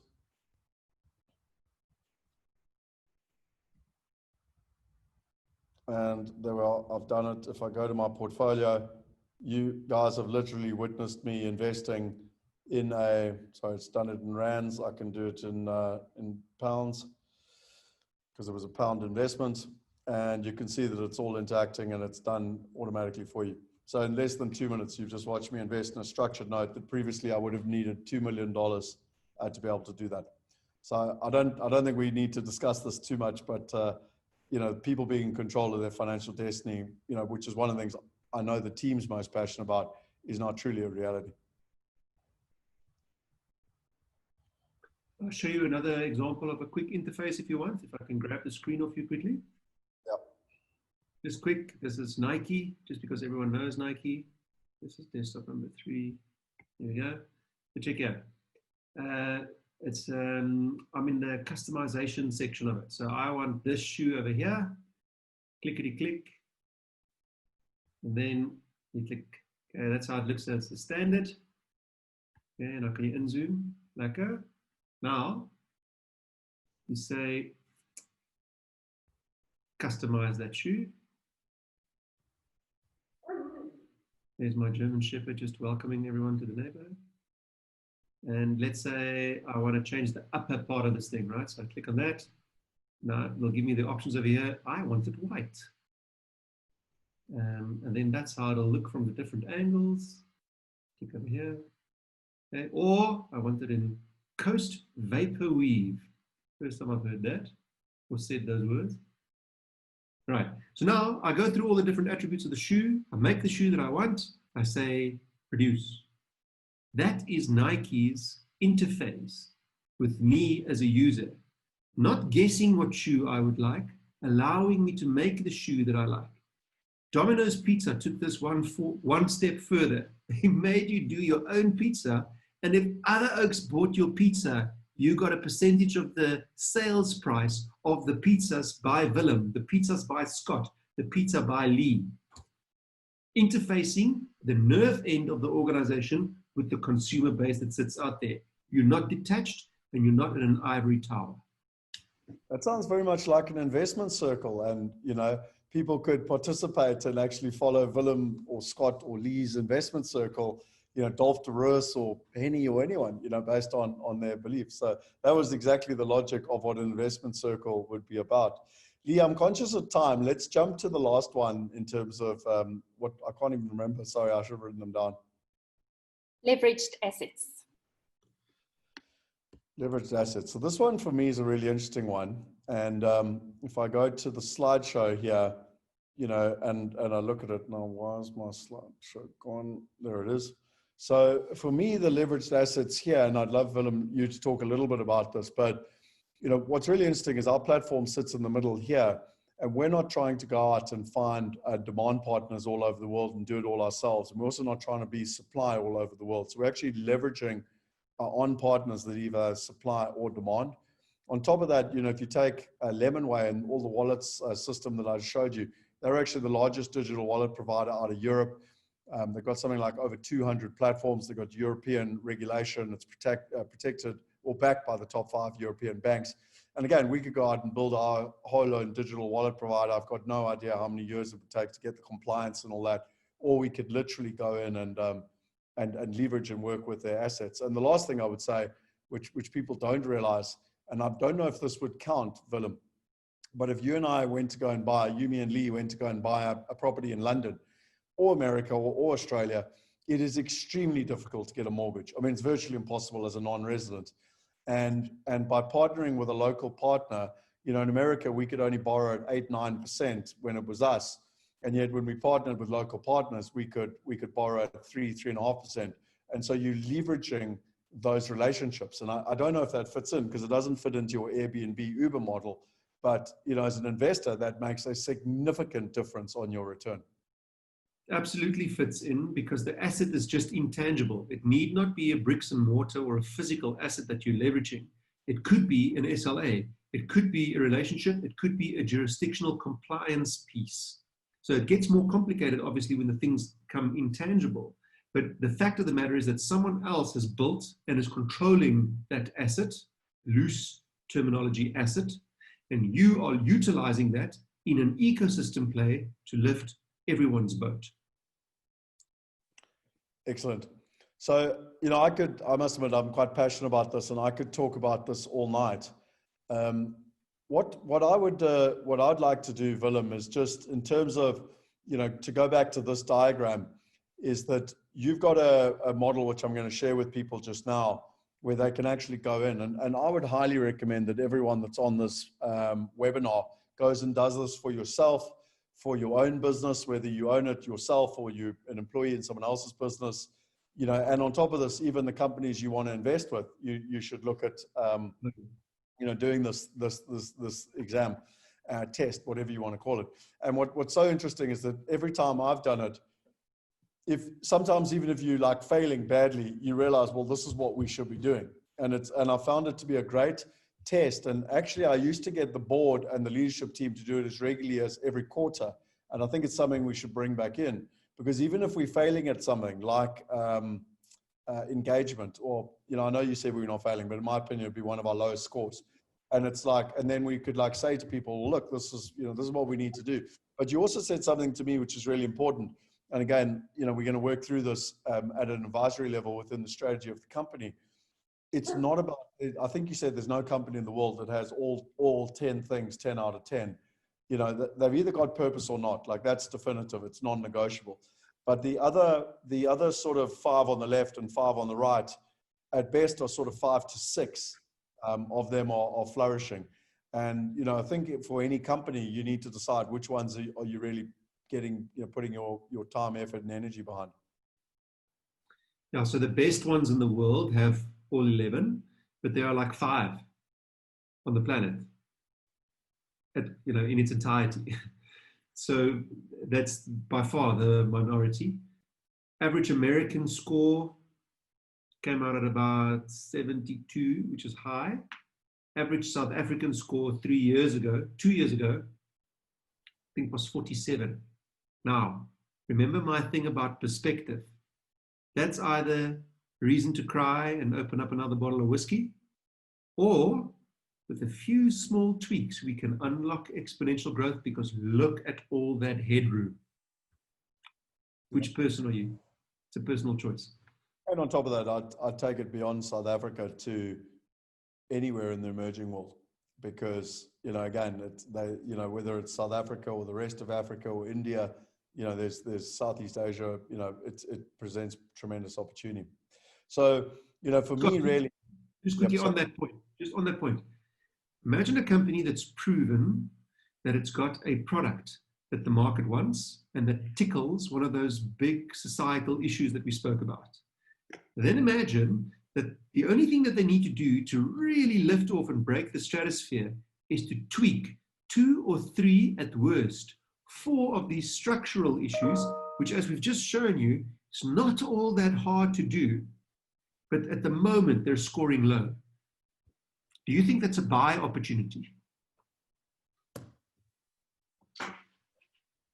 So that's a good segue into the concepts around Wealth 5.0. And, you know, this whole series of webinars is around understanding this. And last week, I actually, and again, if you missed the webinar, I recommend you go watch it. But if we take over the last 20 years, Amazon was in a very similar situation. And if you put $10,000 in Amazon today, it's worth 274 million.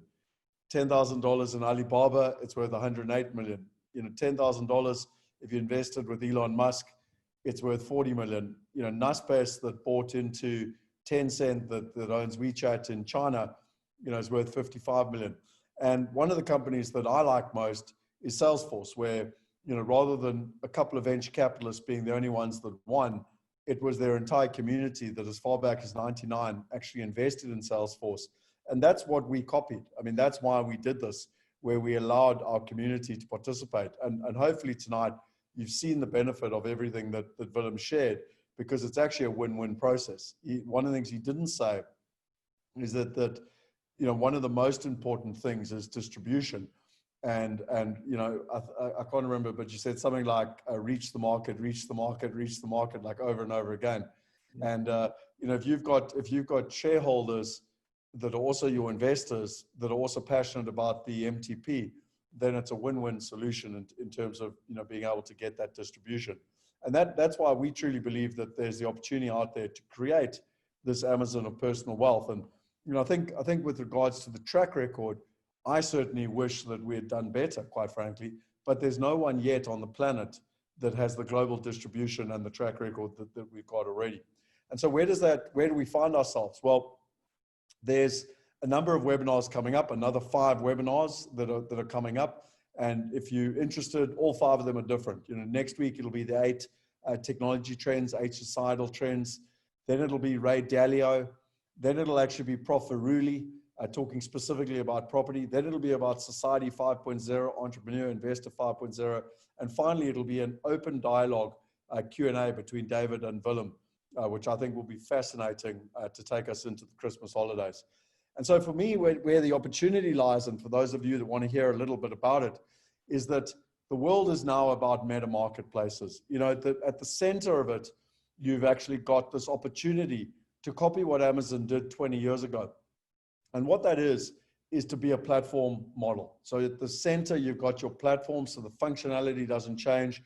And whether you're doing a white label for a company like Investec, or you're doing hyper focus for individual clientele, it doesn't actually change. And this is all built. So whether it's the top left for real estate, the top right for diversified products, the bottom left for genres, or the bottom right for community, we've got global marketplaces, you've got the platform and center, and you've got local marketplaces. And the Global Wealth Group is the overall meta marketplace. So Wealth Migrate is already live.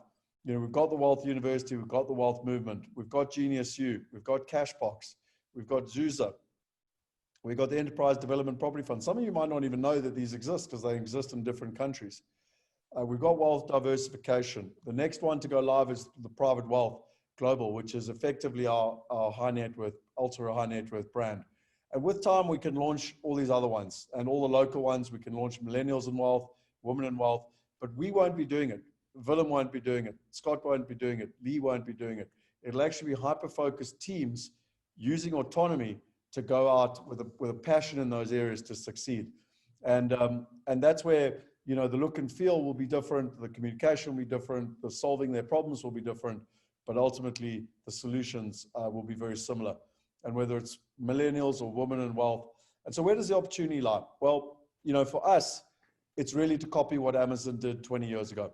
And that's where they did a mixture of debt and equity. We're raising a $5 million raise where we're doing $2 million in debt, where we're paying 7 to 10% interest over 5 years. So just to be clear, that's paid annually, and it's got a conversion. So the nice thing for people is that it's like locking in the share price of Amazon, but only paying for it in 5 years while earning an income. We're doing $5 million, of which $2 million is debt, $3 million is equity. It's for strategic acquisitions and commercial acceleration of the business within the ecosystem. So think autonomy, think independent, autonomous business units working in a meta marketplace or an overall ecosystem. And by doing that, the minimum is to 10x the metrics while increasing the valuation of both of the individual companies and the overall meta marketplace on the way to an IPO. The returns are based on the size of the investment, the interest is paid quarterly, and it's secured against the group real estate assets. So this is really important. Our group real estate assets are somewhere around $4 million. The reason we've only done debt to $2 million, and I'm talking just real estate, is it allows people with 200% cover. So some people have said to me, you know, well, what happens if the price has gone down in COVID? That's specifically why we didn't do it at $4 million, so that there was no debate around loan to value. With what's happening with COVID and this hyper acceleration of this digital focus, you know, really it's about local and global entrepreneurs and institutions that really want to be able to focus. You know, it's so interesting, Willem, you tell me the stories of what's happening with OfferNet, and whether it's smaller companies or institutions, everyone's trying to scramble to get into the digital world.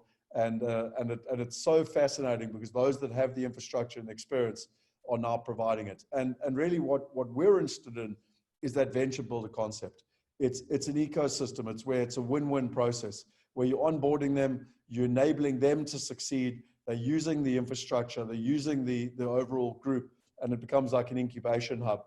And then finally, our aim, and we're working on this over the next 2 months, Willem's going to be part of it, Ken Williams is going to be part of it, and some other individuals around where we're going. What is the big exit strategy? How do we list? You know, it's fascinating watching what Roger Hamilton is doing at the moment in New York. And then the aspirations to grow it sizably over the next 5 to 7 years. And then lastly, what's the benefit for the partners that come on board? Well, they get to benefit from the global community.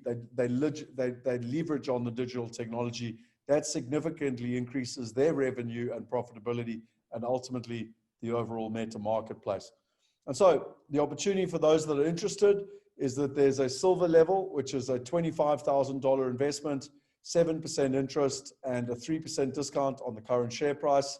There's a $100,000 investment, gold level, which is 8%, and that's a 7% discount. And then finally, there's a platinum level, which is $250,000, 10% interest, and Class A shares with a 12% discount.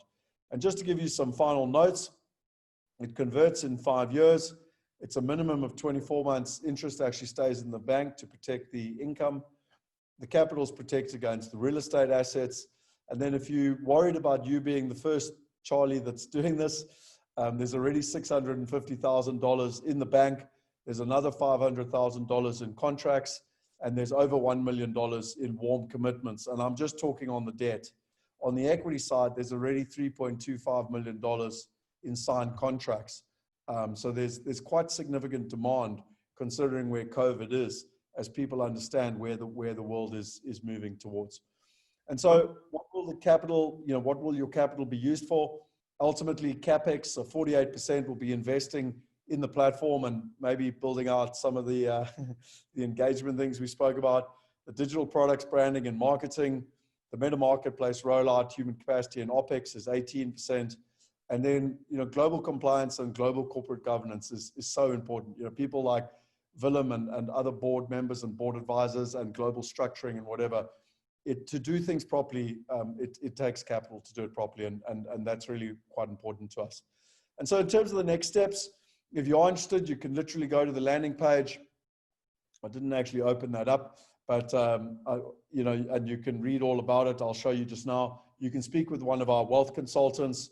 You can go to the platform, which is the wealth diversification. You actually saw me invest in a structured note on the platform. You can WhatsApp Lee for those of you who just want to get hold of someone directly. And then the gift that we wanted to give people is that you can use your QR code or you can use this link. And that's Willem's online test, the exponential test that you can do, which is out of 100. So we wanted to give a gift to everyone that stayed online. We are conscious that you've given up 90 minutes of your time. Lee, could I ask for a favor? While we go to Q&A now, could you, and thank you, Lee, for putting up the links in the chat box for everyone as well. While we go to Q&A, could you just chuck up a poll based on what we've discussed? Because everything we've spoken about tonight is personalization and understanding what people are looking for and trying to add value to them. And I'd love for there to be a poll up so that we can understand. Do I need to stop sharing or can you share a poll? Yes, Willem? So, Scott, if you don't mind, let's do this poll, but I just want to ask one or two questions on that instrument. No worries. Go wild on the questions. We can do it while the poll's up. Okay. So perhaps if you reverse the slide just to that silver, gold, platinum. There we go. So let's say I took the platinum. I'd give you $250,000 out of my bank in cash. You then are going to utilize that as part of all the funds raised on the runway which you've described, all the projects that you want to go and tackle and how you want to grow.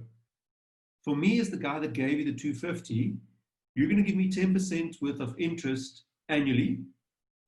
Correct. Paid quarterly. Correct.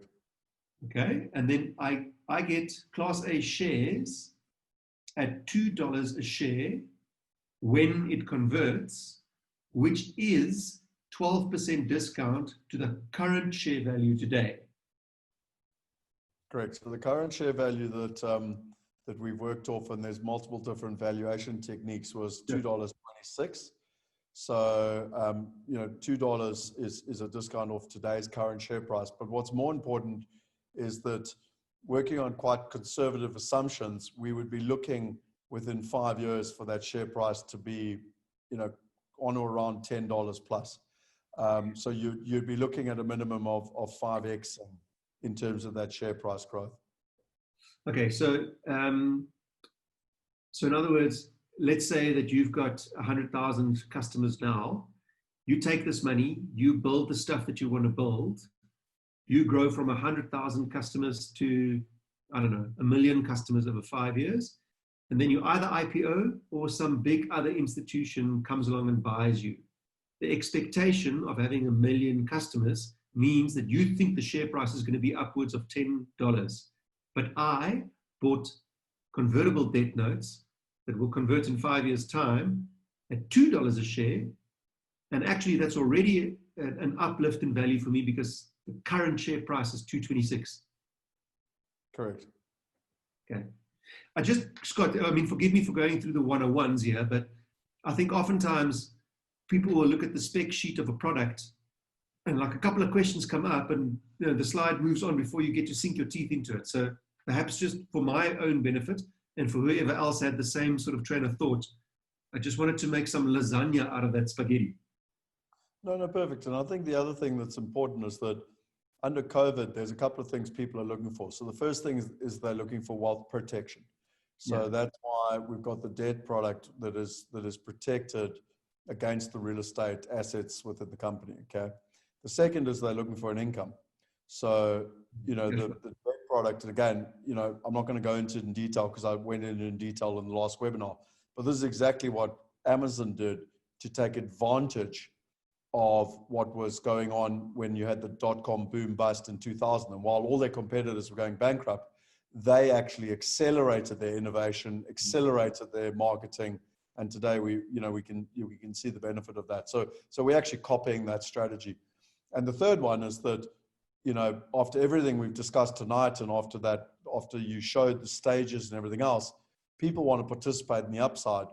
And so by locking in a share price now, they can get to participate in that share price. So, that's sort of the logic behind it. Some people, say, look, the convertible debt is too complicated or whatever. I just want to get involved directly as a shareholder. And that's why Lee on the poll had the opportunity. And, we've obviously got a lot of people that have invested directly as shareholders. That's a separate conversation. It is available should people be interested. But again, both of these products are not available for everybody. We think it's really important that we get the right people involved. So it has to be right for them and right for us. It's sort of by invite only. Okay, so just the last question from my side on the technical stuff. I like this stuff. So, but when you say 24 months of interest in the bank, you're not meaning that you'll retain the interest payments in your bank. You're saying you've got the cash already escrowed almost in a bank account, which will be used to pay the debt part of this instrument to people that buy it. In other words, you're saying it's safe. That's exactly the plan. Yeah. Just wanted to understand that verbiage right. That capital raise is going to be escrowed away to be able to pay that income, so that effectively it protects the income distributions as well. Okay, got it. Thanks, man. So I've got the different landing pages up there, and I think I know I've got it open. Hang on, I know I've got it open somewhere, but I just need to find it quickly. Scott, while you're left and righting on your tabs, I see a question in the Q&A which just pertains to the instrument details. So I know you've got a Q&A session at the end. So sorry for disrupting yet again. I'll go on. Well, we're in the Q&A, so I'm actually just looking for this landing page. Yeah, go on. So the question is, how long is the window open to participate on this instrument? Well, it's an interesting one because the aim is to have it closed out by the end of the year, and but it's equally a first come, first serve. So I've already shown, the interest, and there's some quite big, investors that are keen and actually going through some due diligence, etc. at the moment. Once a few of them come over the line, the momentum is certainly looking at I can't tell you, Willem, because unfortunately it's how long's a piece of string. What I have learned in my life is it's not done until the money's in the bank. So I think I said to you about 660s in the bank, another 500 is contracted, so that's where you've got signed contracts, and obviously the money's not in yet. And there's another 1.1 in verbal commitment. So we're actually over the 2 million already. And we mandated at a board and shareholder level to stop at 2 million. So the question, is it stops when it stops. In the same way, on the equity side, when the debt stops, we can't do any more debt, and then there's only the equity available, So if you want to give this to someone as a Christmas present, hurry up. Yeah, no, it's definitely the side of Christmas.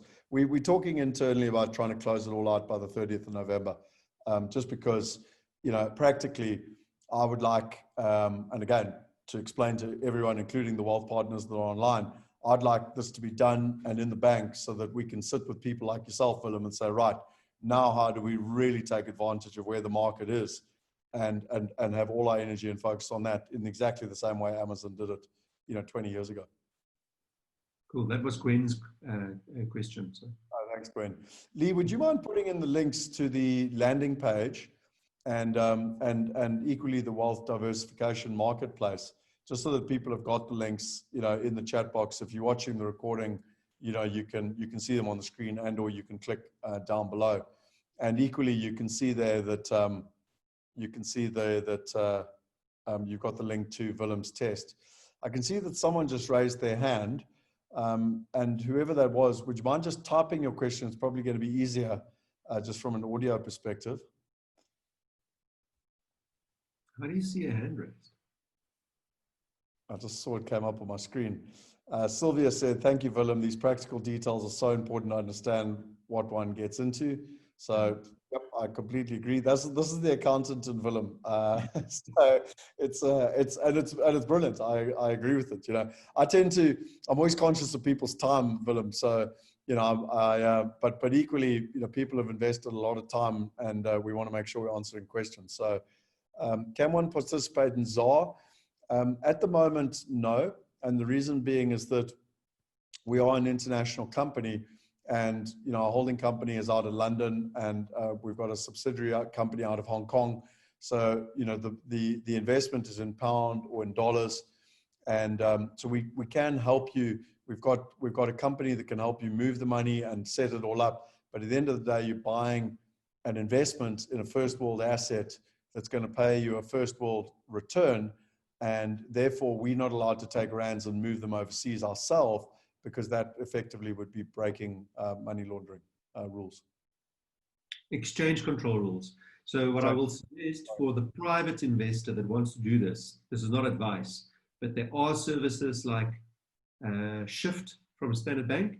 FNB have got some options. Investec have got some options where you can take rands, turn them into euros, and legally, with exchange control approval, move the euros into Scott's instrument, into the Wealth Migrate instrument in London.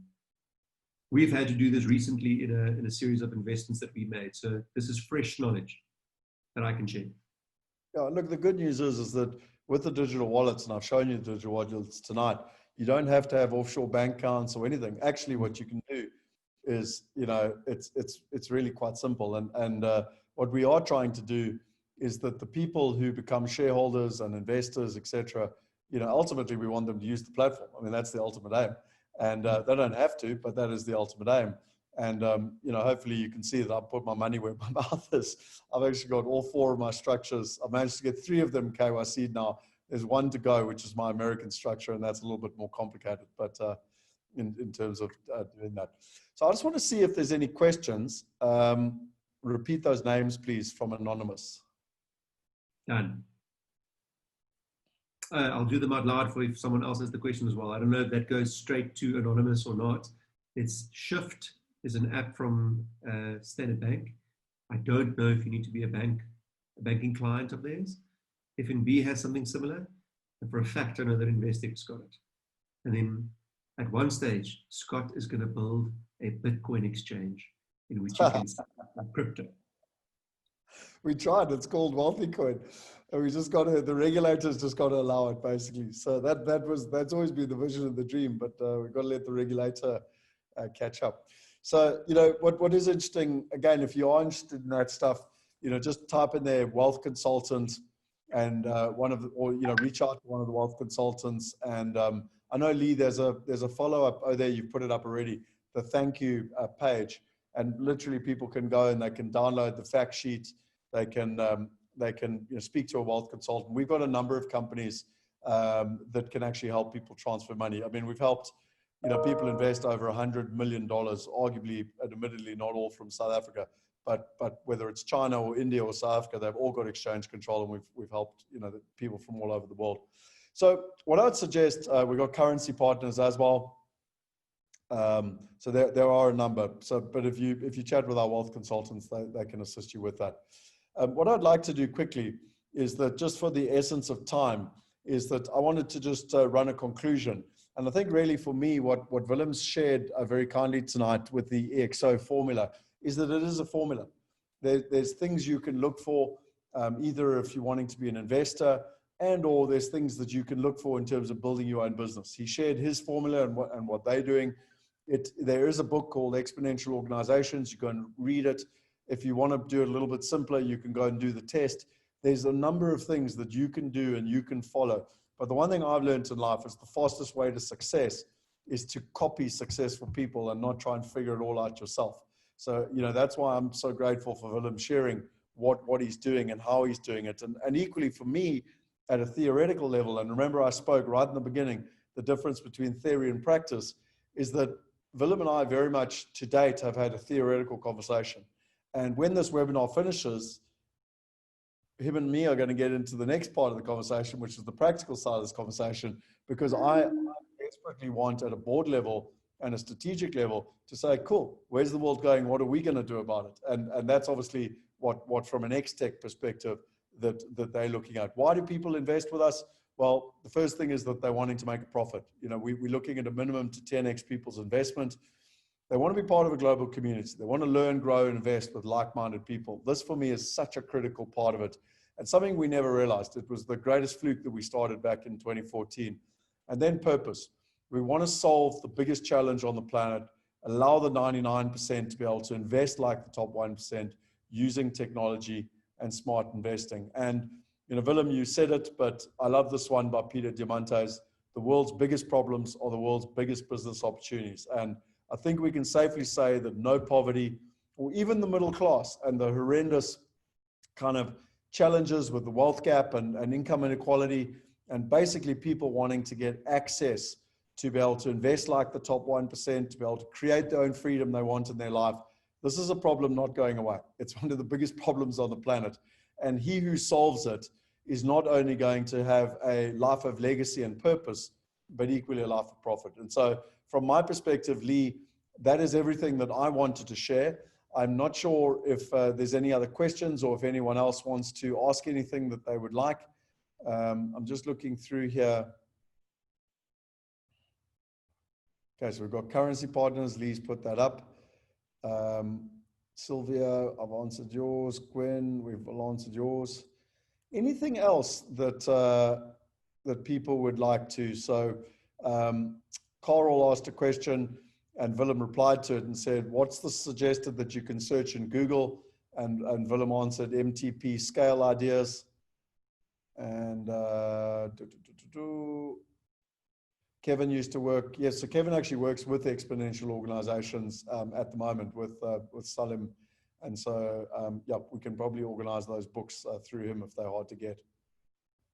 And I think, Lee, that is everything from everyone. We've either shared tremendous amount of value, confused the hell out of people, or their brains are overwhelmed and they are not sure what to ask next. I think it might be a little bit of all three of those combined, or people just sitting and absolutely enjoying the banter between you and Willem and the fantastic insights that we have shared tonight. So Willem, thank you very much for joining us and sharing once again. Thanks very much for having me. I always have fun with you guys. It really is a blast. And I look forward to, certainly we're not going to do one this year because of COVID, but getting back into doing, some of the wealth partner events, be they, some of the evening events that we did and or a good old weekend. That's certainly the future of where we're wanting to go. So I look forward to walking this journey with all of you, and whether you're a partner or not. I believe what Willem shared tonight, and certainly something that Lee and I and the rest of the team have been passionate about, is that there's a way to solve grand challenges and equally get results, create value, create wealth, and something that's really important to me is have a lot of fun in the process as well. Absolutely. Thank you very much, Scott.